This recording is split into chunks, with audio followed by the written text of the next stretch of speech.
അതിനോട് സഹകരിച്ചത്. ഇങ്ങനെയുള്ള വിഷയങ്ങളിൽ അദ്ദേഹം പിന്നെ എന്ത് ചെയ്തു, കർണാടകയിലെ ഷിരൂരിൽ സംഭവിച്ചതിൻ്റെ ബാക്കി പത്രം എന്ന രീതിയിൽ അവർ അത് കണ്ടെടുക്കാൻ ശ്രമിക്കുന്നുണ്ട്.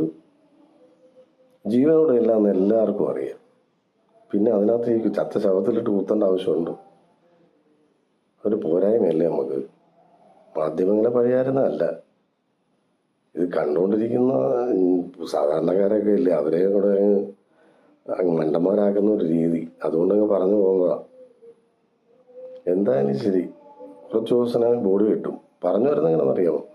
അർജുൻ്റെ അടുത്തെത്തി, അർജുനെ തൊട്ടില്ല, അർജുൻ്റെ കയറ്, ഹൈഡ്രോളിക് ജാക്കിക്ക് ജനിതക പരിശോധന നടത്തണമെന്നുള്ള കാര്യം എൻ്റെ സംശയം. ഇവരെങ്കിലും ഒരു കാര്യം ചെയ്ത് തന്നായിരുന്നു. മാസങ്ങളായി ഇവിടുന്ന് ഒരാൾ പേടകത്തിൽ കയറി പോയിട്ട് ബഹിരാകാശത്തേക്ക്